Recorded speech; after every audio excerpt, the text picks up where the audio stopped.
Imagine you're deep in a forest. No phone, no map, no signs.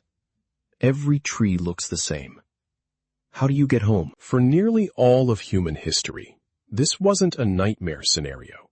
It was a normal Tuesday, and getting lost could kill you. We assume ancient people simply wandered until they stumbled home, but the truth is far stranger and far more brilliant. Their brains carried maps no paper could hold, built from stars, rivers, wind, and stories passed down for generations. So let's step into their world.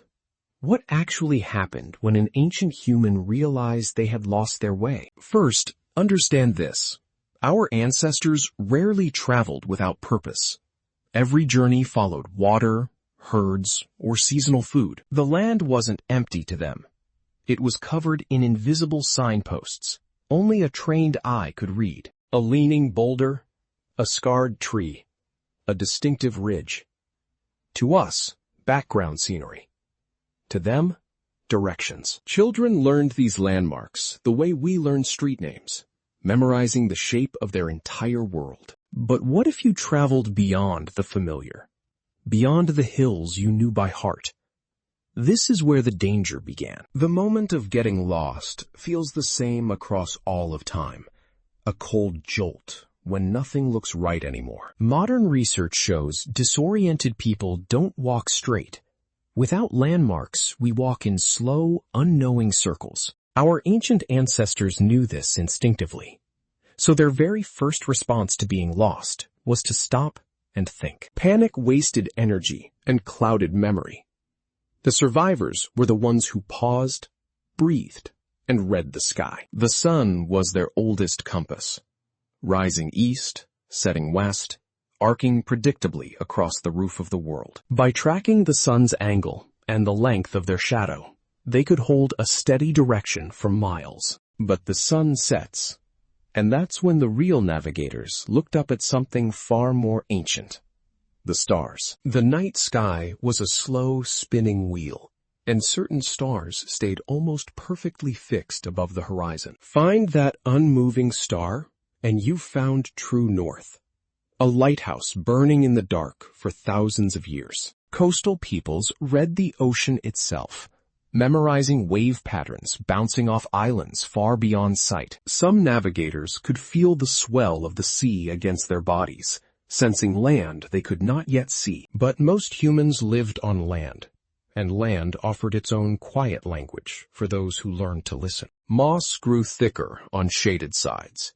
Rivers always flowed downhill.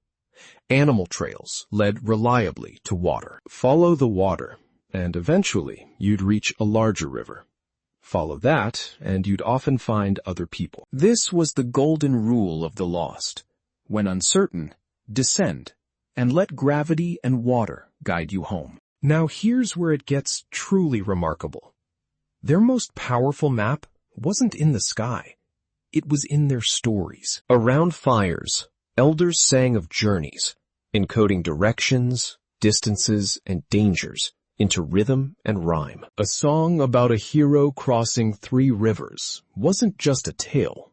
It was a route map disguised as entertainment. Some cultures wove entire continents into their songs, mile by mile, allowing safe travel across thousands of miles. So a lost traveler might recall a verse learned in childhood and suddenly know exactly which way to walk. Their memory wasn't a weakness they compensated for.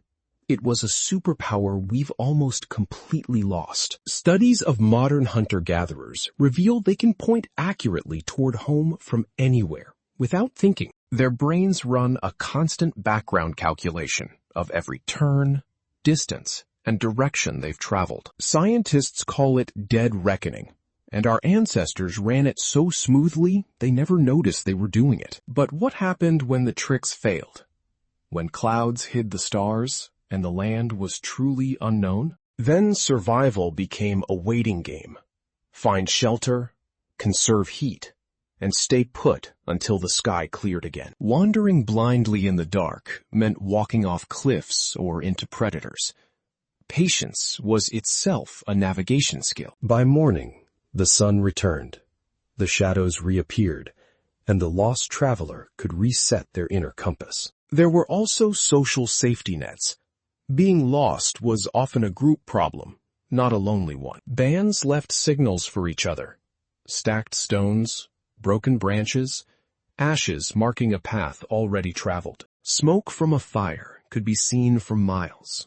A slow rising beacon whispering, "We are here. Come home." Sound carried too. A rhythmic drum, a shouted call, echoing across valleys to reach a missing wanderer. So getting lost was rarely a solitary death sentence. It was a puzzle solved by memory, patience, and each other. Yet make no mistake, the wilderness was unforgiving.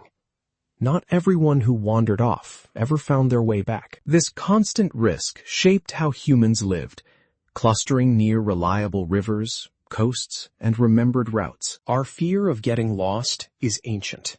It's wired into us, a survival instinct older than language itself. Which raises an uncomfortable question.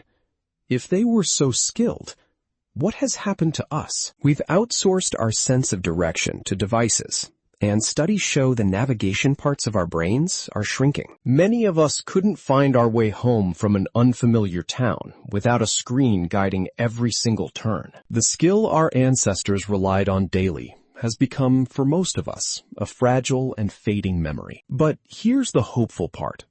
That ancient wayfinding brain isn't gone. It's just sleeping, waiting to be used. Give it a landmark to remember, a sun to track, a path to memorize, and the old instincts stir awake. The people who first crossed oceans and deserts weren't superhuman. They simply practiced a forgotten art, an art of paying deep attention to the world, of trusting memory, and reading the language of the land. So the next time you feel lost, remember, for 100,000 years, humans found their way without a single map. They read the stars, listened to rivers, sang their maps, and leaned on one another to make it home. That knowledge still lives inside you, dormant beneath the glow of every screen you've ever followed. Maybe being truly lost was never really about geography. It was about forgetting how to see the world. And our ancestors, wherever they wandered, always seemed to know the way back to what mattered most. If this made you see the world a little differently, subscribe and journey with us into the human story.